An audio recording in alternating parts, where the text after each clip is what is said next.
तो चलिए आज हम कुछ बहुत ही खास, बहुत ही निजी और रूहानी दुआओं की दुनिया में उतरते हैं। ये वो दुआएं हैं जो हमें बताती हैं कि एक मीनिंगफुल लाइफ, एक बामायने जिंदगी की उम्मीदें और ख्वाहिशें असल में होती कैसी हैं। बिस्मिल्लाहिर्रहमानिर्रहीम। हर दुआ, हर इबादत की शुरुआत इसी से होती है। और ये सिर्फ शब्द नहीं है, ये एक पूरा माहौल बना देते हैं, श्रद्धा का, विनम्रता का। ये हमें याद दिलाता है ना, कि हर चीज उस एक ताकत के नाम से शुरू होनी चाहिए जो सबसे ज्यादा मेहरबान और रहम करने वाली है। तो ये सफ़र शुरू कहाँ से होता है? ये शुरू होता है विनम्रता से, ह्यूमिलिटी से। ये दुआएं इस गहरी समझ से निकलती हैं कि देखिए, इंसान है तो उसमें कमियां तो होंगी ही, वो इम्परफेक्ट है।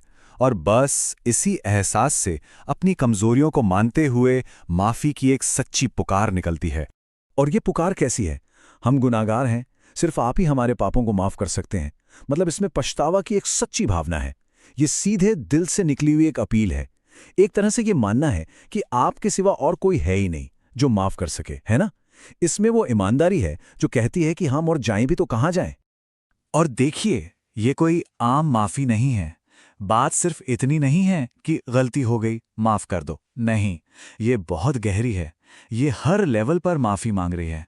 हमारे गुनाहों के लिए जो हमने जानबूझकर किए, हमारी उन गलतियों के लिए जो अनजाने में हो गईं, और हाँ, हमारी अपनी कमियों के लिए भी।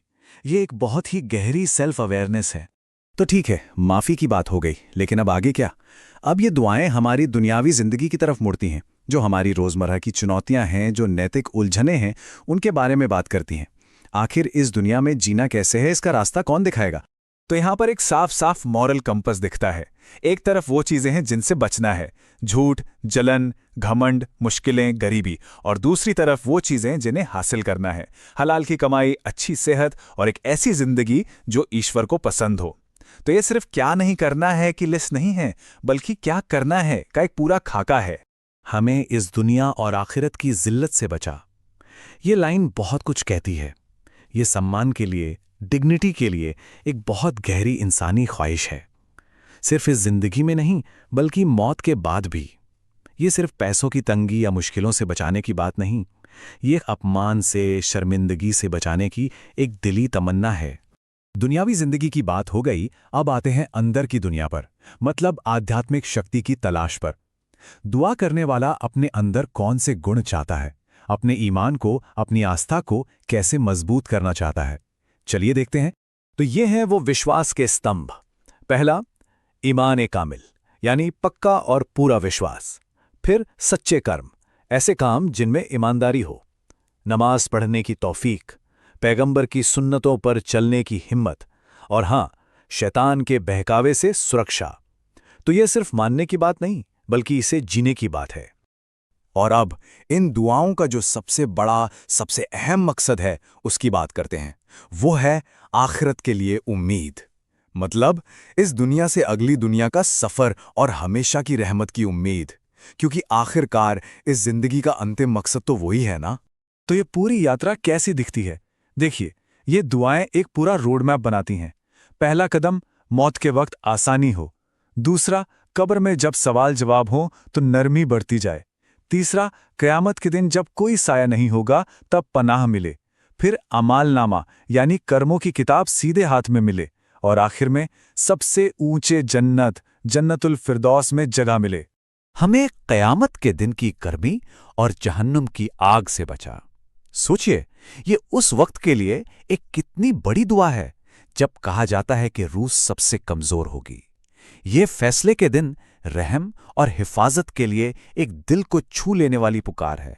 लेकिन ये दुआएं सिर्फ अपने लिए नहीं हैं, और यहीं ये और खास हो जाती हैं। इनका दायरा फैलता है। ये एक इंसान से शुरू होकर पूरे समुदाय तक पहुंचती हैं, परिवार, समाज और फिर पूरी इंसानियत के लिए। और ये दायरा कितना बड़ा है, यहाँ देखिए। माता पिता और बच्चों के लिए दुआएं, बीमारों के लिए शिफा, जो कर्ज में डूबे हैं उनके लिए राहत, बेरोजगारों के लिए रोजगार, और यहाँ तक कि जो इस दुनिया से चले गए उनके लिए भी माफ़ी, और फिर पूरे मुस्लिम उम्मा के लिए अमन चैन की दुआ। मतलब ये दिखाता है कि दुआएं कितनी सेल्फलेस हैं, इनमें कितनी हमदर्दी और एक कलेक्टिव रिस्पॉन्सिबिलिटी का एहसास है। तो हमने देखा कि ये सफ़र कैसे एक निजी गुजारिश से शुरू होकर एक सार्वभौमिक उम्मीद तक जाता है। ये दुआएं इंसान की जिंदगी के हर पहलू को छूती हैं, पश्चाताप से लेकर दुनियावी जिंदगी, रूहानी ताकत और आखिर में पूरे समाज की भलाई तक।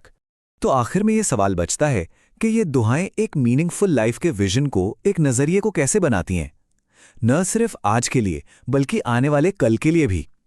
ये सिर्फ रूहानी सुकून नहीं देती, बल्कि एक तरह से ये एक पूरा ब्लूप्रिंट है कि इस दुनिया में कैसे जिया जाए और आगे क्या उम्मीद रखी जाए।